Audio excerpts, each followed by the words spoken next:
Kita lihat gimana ekspresi dari istri Tom Lembong setelah putusan pra-peradilan ditolak. Ini yang kita tunggu-tunggu sahabat Hendris. Yuk kita saksikan sidang putusan pra-peradilan Tom Lembong. Check it out. Setelah membaca berkas perkara dan surat-surat yang berhubungan dengan perkara ini, setelah memeriksa dan meneliti bukti surat-surat yang diajukan ke persidangan, menimbang bahwa pemohon melalui surat permohonannya yang telah didaftarkan di Kepanitiaan Pengadilan Negeri Jakarta Selatan dengan nomor register 113/Pitra 2024 Pengadilan Negeri Jakarta Selatan tanggal 5 November 2024 telah mengajukan permohonan pra-peradilan dengan alasan-alasan sebagai berikut. Untuk dalil permohonan pra-peradilan ini tidak akan kami bacakan lagi.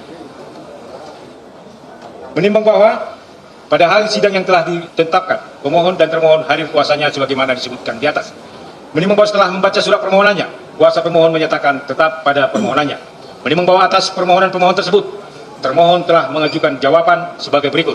Untuk jawaban ini juga tidak akan kami bacakan lagi. Menimbang bahwa atas jawaban termohon tersebut, pemohon dalam repliknya yang secara lisan menyatakan tetap pada permohonannya, demikian juga termohon dalam repliknya menyatakan tetap pada jawabannya semula. Menimbang bahwa untuk membuktikan dalil permohonannya, kuasa pemohon telah mengajukan bukti surat berupa surat P1 berupa KTP alias atas nama Thomas Trikasih Lembong sampai dengan surat bukti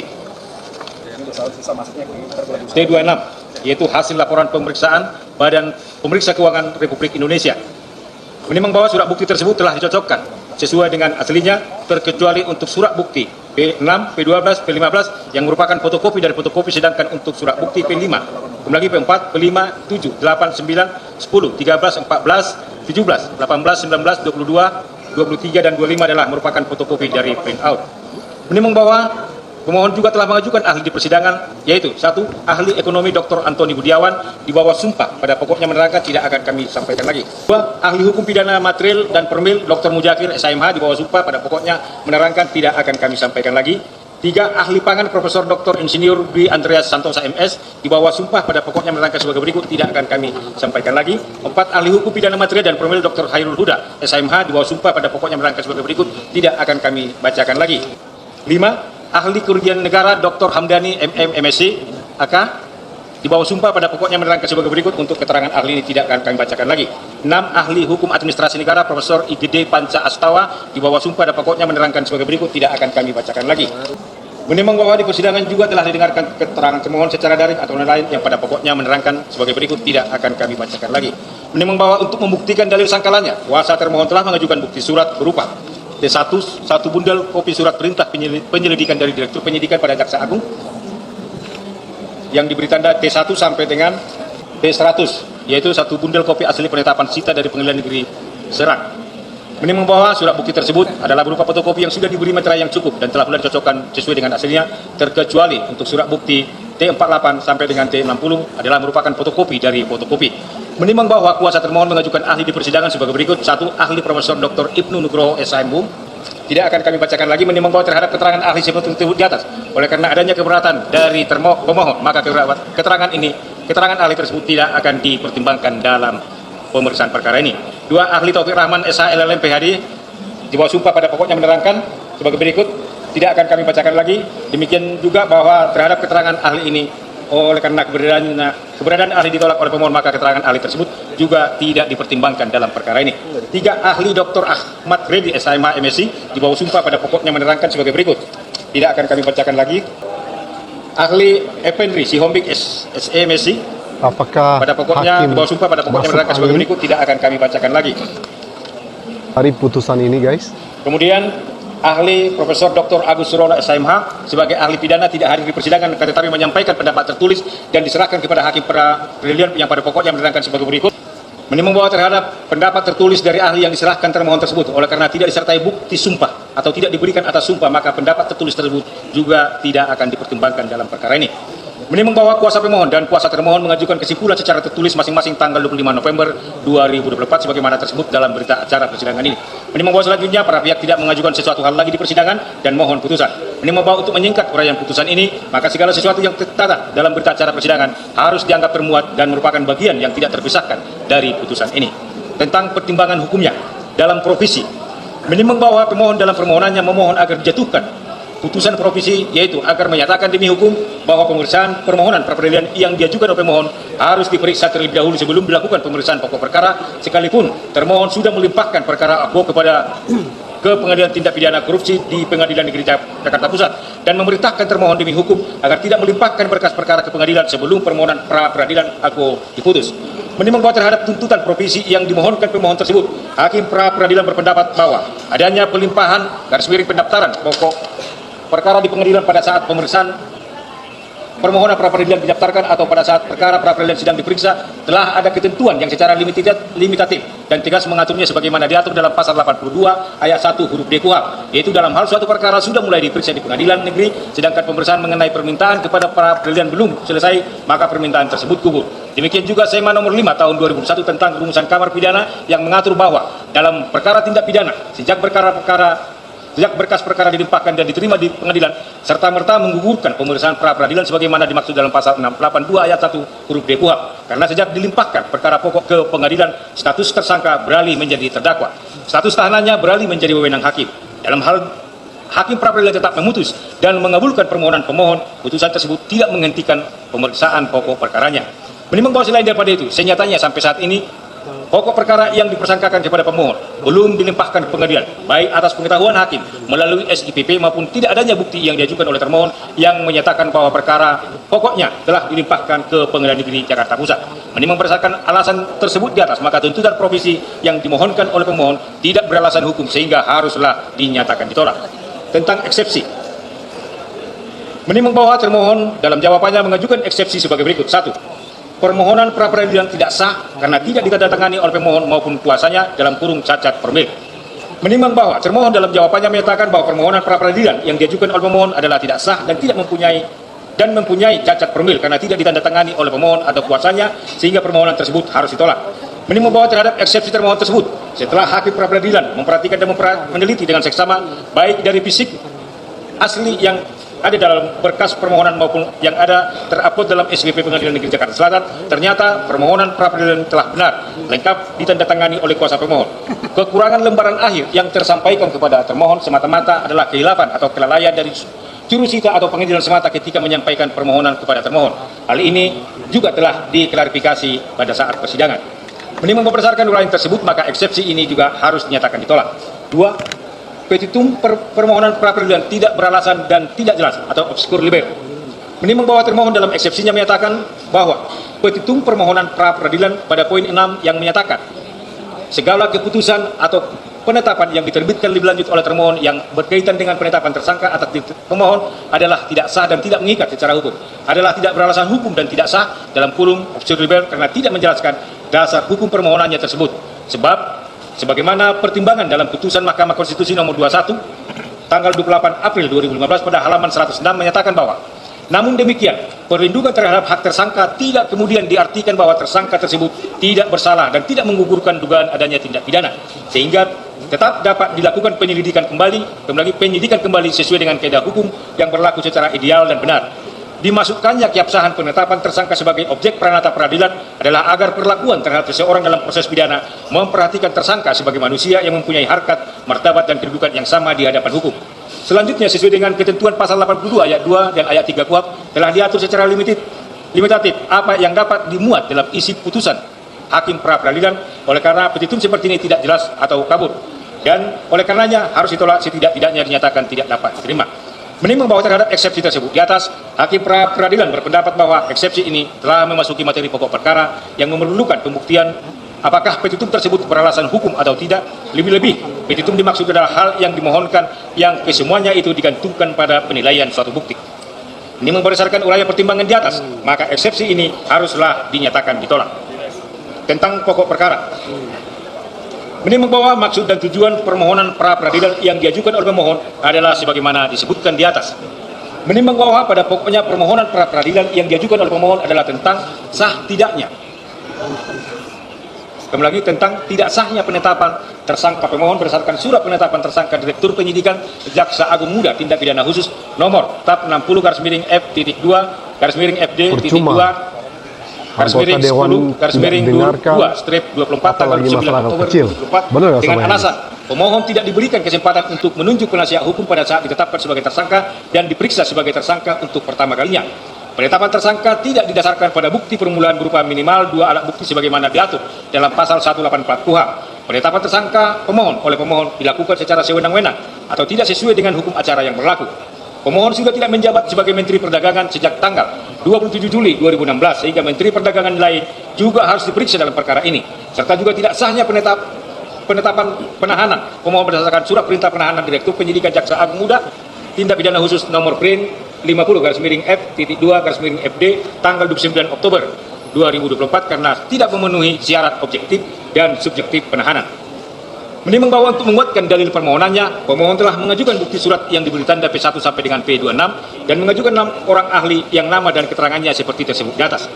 Menimbang bahwa termohon menolak dalil-dalil permohonan pemohon tersebut dengan alasan penetapan tersangka terhadap termohon yang dilakukan oleh termohon telah berdasarkan hukum dan sah menurut hukum yang didahului dengan adanya penyelidikan perkara aku berdasarkan surat perintah penyelidikan dari Direktur Penyidikan pada Jaksa Agung Tindak Pidana Khusus nomor 29 tanggal 31 Juli 2023. Kemudian melakukan penyidikan dalam perkara aku dengan cara menerbitkan surat perintah penyidikan Direktur Penyidikan Jaksa Agung Muda Tindak Pidana Khusus nomor 54 tanggal 3 Oktober 2023 yang mana surat perintah penyidikan tersebut merupakan surat perintah penyidikan umum yang belum menyebutkan nama tersangkanya.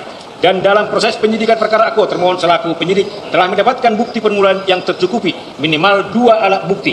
Bahkan diperoleh 4 alat bukti berdasarkan pasal 184 KUHP yang didapatkan dari bukti keterangan saksi sebanyak 29 orang, termasuk diantaranya pemohon yang sudah pernah diperiksa sebagai saksi sebelum ditetapkan sebagai tersangka, alat bukti keterangan ahli, alat bukti surat, dan alat bukti petunjuk maupun bukti elektronik berdasarkan pasal 26 Undang-Undang Nomor 31 Tahun 1999 junto Undang-Undang Nomor 20 Tahun 2001. Oleh karena itu selanjutnya termohon selaku penyidik melaksanakan proses penetapan tersangka dalam perkara aku.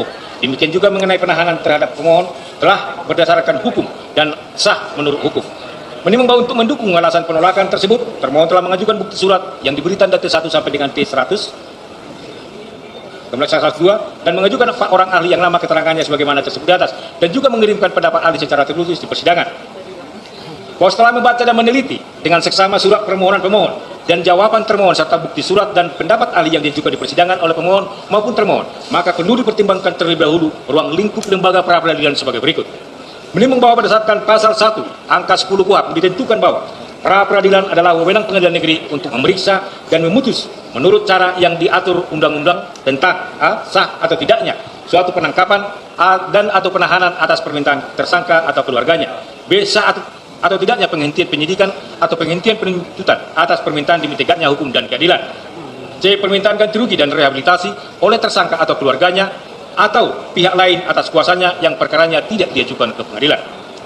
Menimbang bahwa selanjutnya berdasarkan pasal 77 KUHP disebutkan bahwa pengadilan negeri berwenang untuk memeriksa dan memutus sesuai dengan ketentuan yang diatur dalam undang-undang ini tentang sah atau tidaknya penangkapan, penahanan, penghentian penyidikan dan penghentian penuntutan, ganti rugi dan rehabilitasi bagi seorang yang perkara pidananya dihentikan pada tingkat penyidikan dan penuntutan. Menimbang bahwa kemudian selain daripada itu Mahkamah Konstitusi dalam putusan Mahkamah Konstitusi nomor 21 tanggal 28 April 2015 telah memperluas lingkup kewenangan pra-peradilan sehingga mencakup sah atau tidaknya penetapan tersangka, penggeledahan dan penyitaan. Menimbang bahwa berdasarkan pasal 2 ayat 2 Peraturan Mahkamah Agung nomor 4 tahun 2016 tentang larangan peninjauan kembali putusan pra-peradilan dengan tegas disebutkan bahwa pemeriksaan pra-peradilan terhadap permohonan tentang tidak sahnya penetapan tersangka hanya menilai aspek formil, yaitu apakah ada paling sedikit 2 alat bukti yang sah dan tidak memasuki pokok perkara. Lebih lanjut, dalam pasal 4 disebutkan bahwa persidangan pra-peradilan tentang tidak sahnya penetapan tersangka, penyitaan dan penggeledahan dipimpin oleh hakim tunggal karena sifat pemeriksaannya yang tergolong singkat dan pembuktiannya hanya memeriksa aspek formilnya. Menimbang bahwa setelah membaca dan meneliti dengan seksama surat permohonan pemohon, jawaban termohon dan surat bukti dan alat bukti yang diajukan tersebut, maka hakim akan mempertimbangkan alat bukti yang ada korelasi maupun relevansinya dengan pokok persengketaan dalam perkara pra-peradilan ini. Sepanjang pembuktiannya hanya memeriksa aspek formilnya dan tidak memasuki materi perkara sehingga terhadap bukti-bukti yang tidak ada relevansinya akan dikesampingkan. Menimbang bahwa pemohon dalam permohonannya pada pokoknya mendalilkan bahwa tidak sahnya penetapan tersangka pemohon berdasarkan surat penetapan tersangka Direktur Penyidikan Jaksa Agung Muda Tindak Pidana Khusus nomor 60 tanggal 29 Oktober 2004 dengan alasan Pemohon tidak diberikan kesempatan untuk menunjuk penasihat hukum pada saat ditetapkan sebagai tersangka dan diperiksa sebagai tersangka untuk pertama kali. Penetapan tersangka termohon tidak didasarkan pada bukti permulaan minimal 2 alat bukti sebagaimana diatur dalam pasal 184 KUHP. Penetapan tersangka pemohon oleh termohon dilakukan secara sewenang-wenang, tidak sesuai dengan hukum acara yang berlaku. Pemohon sudah tidak menjabat lagi sebagai Menteri Perdagangan sejak tanggal 29 Juli 2016, sehingga Menteri Perdagangan lain harus diperiksa dalam perkara ini. Serta juga tidak sahnya penahanan pemohon berdasarkan surat perintah penahanan Direktur Penyidikan Jaksa Agung Muda Tindak Pidana Khusus nomor PRIN 50 tanggal 29 Oktober 2024 karena tidak memenuhi syarat objektif dan syarat subjektif penahanan.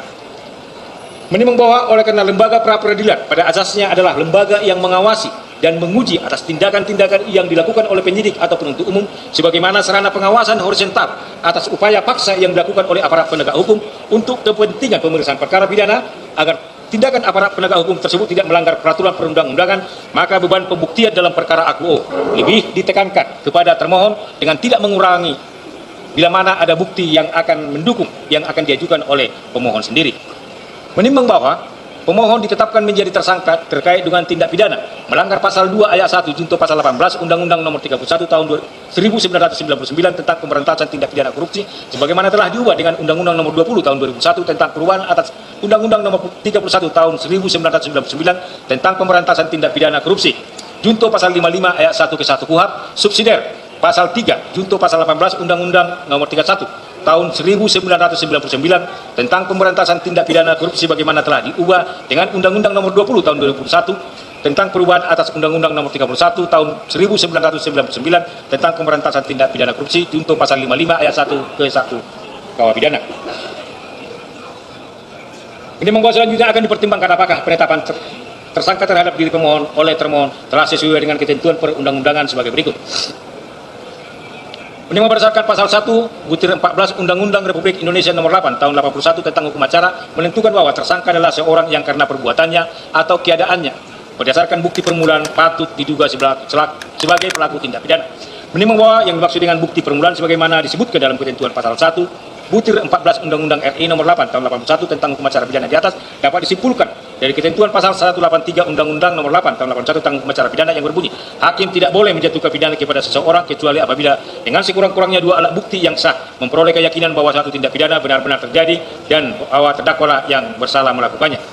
Berdasarkan uraian di atas, maka untuk menetapkan seorang menjadi tersangka harus dipenuhi adanya syarat objektif, yaitu adanya bukti permulaan sebagai dasar dugaan bahwa orang tersebut sebagai pelaku tindak pidana, serta syarat subjektif, yaitu orang yang diduga pelaku tindak pidana yang ditetapkan sebagai tersangka didasarkan setidak-tidaknya 2 alat bukti yang sah, di mana dugaan yang dibangun oleh penyidik secara subjektif harus memiliki hubungan timbal balik dengan bukti-bukti yang didapatkan dari proses pemeriksaan sebagai syarat objektif yang ditentukan oleh undang-undang. Menimbang bahwa pada halnya sesuai dengan dasar kewenangan yang dimiliki oleh termohon tentang penyelidikan sesuai dengan hukum acara pidana dan Undang-Undang Nomor 31 tahun 1999 di mana berdasarkan pasal 1 angka 5 KUHP disebutkan penyelidikan adalah serangkaian tindakan penyelidik untuk mencari dan menemukan suatu peristiwa yang diduga sebagai tindak pidana guna menentukan dapat atau tidaknya dilakukan penyidikan menurut cara yang diatur dalam undang-undang ini. Dan berdasarkan surat bukti T1 oleh termohon telah dilakukan penyelidikan dalam perkara UGO berdasarkan surat perintah penyelidikan dari Direktur Penyidikan Jaksa Agung Muda Tindak Pidana Khusus nomor PRIN-29 tanggal 31 Juli 2023. Setelah itu Direktur Penyidikan membuat laporan hasil penyelidikan nomor R-534A-F2-FD-1 09 2023 tanggal 1 September 2003 kepada Jaksa Agung Muda Tindak Pidana Khusus sebagaimana tersebut dalam surat bukti T2. Menimbang bahwa dari surat bukti T3 dan surat bukti T3A termohon telah melakukan ekspos atau gelar perkara penyelidikan sebagaimana tertuang dalam nota dinas laporan hasil ekspos tanggal 3 Oktober 2023 yang hasilnya menyetujui untuk ditingkatkan ke tahap penyidikan kemudian ditindaklanjuti dengan pembuatan laporan terjadinya tindak pidana pada tanggal 3 Oktober 2023. Menimbang berdasarkan surat bukti tempat, yaitu surat perintah penyidikan Direktur Penyidikan Jaksa Agung Muda Tindak Pidana Khusus nomor PRIN-54 tanggal 3 Oktober 2023 diperoleh fakta bahwa termohon selaku penyidik telah melakukan pengumpulan alat bukti untuk membuat terang perkara dan untuk menemukan tersangkanya, di mana surat perintah penyidikan tersebut merupakan surat perintah penyidikan umum yang belum menyebutkan nama tersangkanya. Menimbang bahwa menindaklanjuti surat perintah penyidikan Direktur Penyidikan Jaksa Agung Muda Tindak Pidana Khusus nomor 54 tersebut yang belum menyebutkan nama tersangkanya, maka termohon telah mengirimkan surat pemberitahuan dimulainya penyidikan atau SPDP perkara tindak pidana korupsi tanggal 3 Oktober 2003 kepada penuntut umum dan kepada Komisi Pemberantasan Korupsi yang berdasarkan nota dinas pemberitahuan dimulainya penyidikan perkara tindak pidana korupsi dari Direktur Penyidikan selaku penyidik kepada Direktur Penuntutan selaku penuntut umum nomor R-593 tanggal 3 Oktober 2003 bukti T5 surat Direktur Penyidikan Jaksa Agung Muda Tindak Pidana Khusus kepada Ketua Komisi Pemberantasan Korupsi nomor 2467 garis miring F.2 garis miring FD.2 garis miring 10 2023 tanggal 3 Oktober 2023 tentang pemberitahuan penyidikan perkara tindak pidana korupsi sesuai dengan bukti T6-nya. Menimbang bahwa selanjutnya setelah diterbitkan surat perintah penyidikan sebagaimana tersebut di atas, termohon telah melakukan pemeriksaan saksi-saksi sebagaimana termuat dan tersebut dalam surat bukti T7 sampai dengan T31, yaitu pemeriksaan saksi-saksi mana dituangkan dalam berita acara saksi. Menimbang bahwa selain daripada itu, termohon juga telah melakukan pemeriksaan kepada pemohon sebagai saksi sebagaimana tersebut dalam surat bukti T32 sampai dengan T35. Pemeriksaan pemohon sebagai saksi tersebut juga telah dituangkan dalam berita acara pemeriksaan saksi. Menimbang bahwa selain memeriksa saksi-saksi sebagaimana diuraikan di atas, termohon juga telah melakukan pemeriksaan terhadap ahli sebagaimana tersebut dalam surat bukti T38, T41, dan T44 dan juga telah menemukan bukti surat sebagaimana tersebut dalam surat bukti T48 sampai dengan T60. Menimbang bahwa surat bukti T45, T46 diperoleh fakta bahwa BPKP dalam menindaklanjuti permintaan penyidik telah melakukan ekspos bersama antara penyidik dengan auditor BPKP sehingga terbit berita acara atau risalah hasil ekspos antara penyidik dengan auditor BPKP tanggal 9 November 2023 yang menghasilkan kesimpulan bahwa terdapat perbuatan melawan hukum berupa penyimpangan dalam kegiatan importasi gula kristal mentah untuk diproduksi menjadi gula kristal putih yang tidak sesuai dengan Undang-Undang RI Nomor 19 Tahun 2013 tentang perlindungan dan pemberdayaan petani. Kepmen Perindak nomor 527 garis miring MPP garis miring Kep garis miring 9 garis miring 2024 Undang-Undang RI nomor 18 tahun 2012 tentang pangan dan Permendak nomor 117 tahun 2015 yang mengakibatkan kerugian negara. Menimbang bahwa ada surat bukti 61 berupa nota dinas nomor 95 tanggal 21 Oktober 2024 diperoleh fakta bahwa termohon telah melakukan ekspos perkara tentang penetapan tersangka dalam perkara penyidikan dugaan tindak pidana korupsi dalam kegiatan importasi gula di Kementerian Perdagangan tahun 2015 sampai dengan tahun 2003 yang selanjutnya penetapan tersangka dilanjutkan dengan penetapan tersangka yaitu pemohon sendiri. Menimbang bahwa termohon selain melakukan pemeriksaan terhadap saksi dan ahli, termohon juga telah mengeluarkan surat perintah penyitaan sebagaimana tersebut dalam surat bukti T78 sampai dengan surat bukti T81 dan telah pula melakukan penyitaan terhadap berbagai barang bukti elektronik yang dituangkan dalam berita acara penyitaan barang bukti elektronik sebagaimana tersebut dalam surat bukti T82 sampai dengan T92. Menimbang berdasarkan surat bukti sebagaimana diuraikan di atas, maka diperoleh fakta hukum bahwa termohon sejak diterbitkannya penyidikan telah menemukan adanya bukti keterangan saksi sebanyak 29 orang dan keterangan ahli sebanyak 3 orang serta adanya berbagai surat bukti berupa dokumen yang disertai berita acara penyitaan serta adanya alat bukti petunjuk berupa barang bukti elektronik sebagaimana tersebut dalam surat bukti T82 sampai dengan 92 berupa hard disk, beberapa handphone dengan berbagai merek diantaranya iPhone, handphone Galaxy, Redmi dan lain-lain dan juga beberapa email. Menimbang bahwa selanjutnya akan dipertimbangkan apakah alat bukti berupa keterangan saksi tersebut ada hubungannya dengan yang dilaporkan terhadap tersangka atau tidak dan juga akan dipertimbangkan apakah alat bukti berupa surat tersebut telah dilakukan penyitaan secara sah menurut hukum sehingga dapat dikategorikan sebagai bukti yang sah dalam perkara ini sebagai berikut. Menimbang bahwa setelah memperhatikan isi dari berita acara pemeriksaan saksi-saksi dan ahli seperti tersebut dalam surat bukti T7 sampai dengan surat bukti T31 dan surat bukti T38, T41 dan T44 di mana dengan tidak menilai benar tidaknya materi yang diterangkan dalam berita acara dimaksud. Namun kesemuanya isinya adalah dalam hubungannya atau berkaitan dengan adanya dugaan tindak pidana yang disangkakan kepada pemohon. Kebenaran keterangan saksi-saksi tersebut hanyalah dapat diuji kebenarannya dalam pemeriksaan pokok perkara. Sehingga hakim pra-peradilan tidak sependapat dengan keterangan ahli Dr. Muzakir SHMH yang menyatakan bahwa hakim pra-peradilan berwenang dan harus menilai benar tidaknya isi kesaksian dari para saksi dalam acara pra-peradilan dan berwenang untuk menentukan kualitas dari keterangan saksi itu sendiri. Menimbang bahwa demikian juga halnya terhadap barang bukti yang dilakukan penyitaan oleh termohon sebagaimana tersebut dalam surat bukti T575 sampai dengan 92 telah dimohonkan persetujuan penyitaan ke Pengadilan Negeri Jakarta Pusat sesuai dengan surat bukti 93 sampai dengan T96. Permohonan persetujuan mana telah disetujui atau dikeluarkan penetapannya sesuai dengan surat bukti T97 sampai dengan T100. Oleh karenanya surat bukti tersebut dapat digunakan sebagai pembuktian. Menimbang bahwa sesuai dengan surat bukti T32, T33, T34, dan surat bukti T35 diperoleh fakta bahwa sebelum ditetapkan sebagai termohon sebelum ditetapkan sebagai tersangka telah diperiksa dalam kapasitasnya sebagai saksi sehingga telah memenuhi isi putusan Mahkamah Konstitusi nomor 21 yang mensyaratkan bahwa sebelum seseorang ditetapkan sebagai tersangka haruslah terlebih dahulu diperiksa sebagai saksi dalam tahap penyidikan. Menimbang bahwa berdasarkan seluruh uraian pertimbangan di atas, ternyata termohon telah berhasil mengumpulkan minimal 2 alat bukti, yaitu berupa keterangan saksi, bukti surat, keterangan ahli dan petunjuk. Namun sampai sejauh mana kebenaran material dari alat bukti tersebut bukanlah merupakan kewenangan dari lembaga pra-peradilan sebagaimana diuraikan di atas. Maka atas dasar pertimbangan tersebut, Hakim pra-peradilan berpendapat surat perintah penetapan tersangka terhadap termohon oleh termohon telah memenuhi bukti permulaan, bahkan didukung oleh lebih dari 2 alat bukti yang sah. Oleh karenanya adalah sah dan sudah berdasarkan hukum segala keputusan atau penetapan yang dikeluarkan lebih lanjut oleh termohon yang berkenan dengan penetapan tersangka atas diri pemohon atau termohon. Menimbang bahwa setelah mempelajari bukti surat yang diajukan oleh pemohon, khususnya surat bukti P.1 tentang data Badan Statistik Indonesia tentang produksi dan konsumsi gula nasional tahun 2016, surat bukti P82 tentang data Pusat Kajian Anggaran Badan Keahlian Sekretariat Jenderal DPR RI, Jurnal Buletin Anggaran Pendapatan Belanja APBN, surat bukti 8.3 tentang Mimpi Manis Swasembada Gula Indonesia, surat bukti P.8 tentang daftar menteri dan jumlah impor Menteri Perdagangan, surat bukti P20 tentang neraca tahunan gula kristal putih tahun 2009 sampai 2001, surat bukti P21 tentang Jurnal Gula Nusantara Sugar Top Januari 2015, surat bukti P22 tentang Jurnal Gula Nusantara Sugar 2022, surat bukti 23 tentang Sugar Annual Jakarta tanggal 2017, surat bukti 24 tentang Sugar Annual Jakarta, surat bukti P25 tentang buku Kementan 2018 Swasembada Gula, dan juga telah mempelajari surat bukti P17 tentang lampiran satu keputusan Menteri Perindustrian dan Perdagangan nomor 527, surat pengakuan sebagai importir produsen gula kristal rafinasi, surat bukti 26 tentang laporan hasil pemeriksaan Badan Pemeriksa Keuangan Republik Indonesia.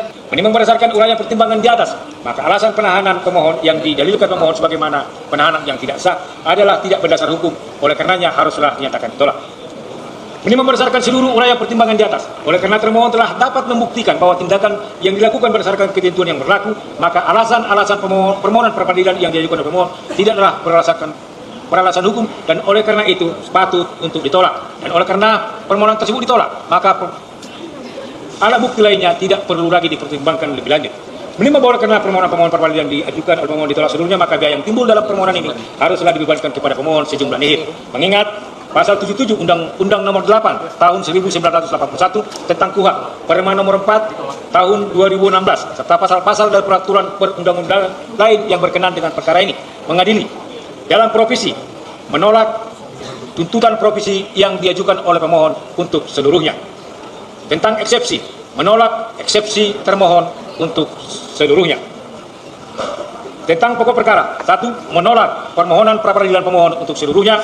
2. Membebankan biaya perkara kepada pemohon sejumlah nihil. Demikian diputuskan pada hari Selasa tanggal 26 November 2025 oleh kami, T. Marbun Sarjana Hukum Magister Hukum sebagai Hakim Pra-Peradilan pada Pengadilan Negeri Jakarta Selatan. Diucapkan dalam sidang yang terbuka untuk umum pada hari dan tanggal itu juga oleh hakim tersebut dengan dibantu Wijianto S.A. Panitera Pengganti Pengadilan Negeri Jakarta Selatan dengan dihadiri oleh kuasa pemohon dan juga oleh kuasa termohon. Itulah putusan dari majelis ya. Dengan demikian pemeriksaan perkara ini telah selesai, sidang nyatakan ditutup. Kita lihat gimana ekspresi dari istri Tom Lembong setelah putusan pra-peradilan ditolak. Ini pasti sedih lah ya. Banyak warga yang menghadiri sidang itu memeluk istri Tom Lembong.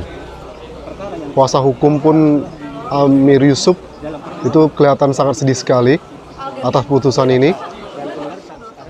Harapan dan support banyak orang untuk keluarga Tom Lembong ya, itu berdatangan.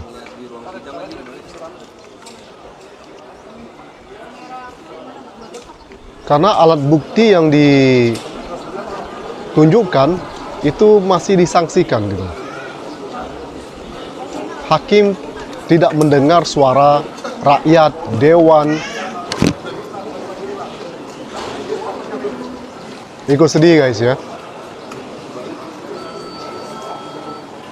Sedangkan memperindak Zulhas jelas-jelas pernah diperiksa, tapi kasusnya meredup gitu ya waktu itu ya.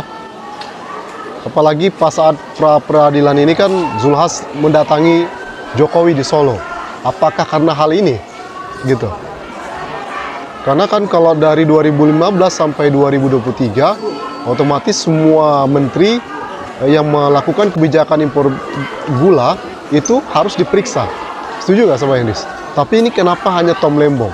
Makanya wajar banyak orang yang berprediksi kalau ini dipaksakan. Ruang sidang pun tampak ini guys ya di situ. Suasana ruang sidang ya. Raut muka sedih semua warga sidang yang hadir karena peradilan Tom Lembong ditolak.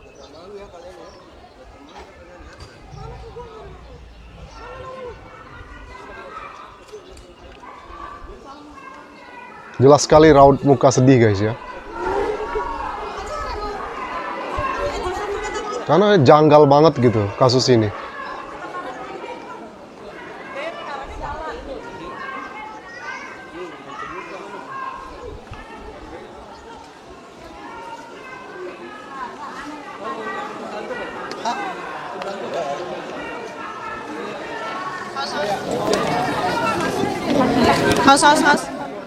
Harus lihat belakang abang-abang.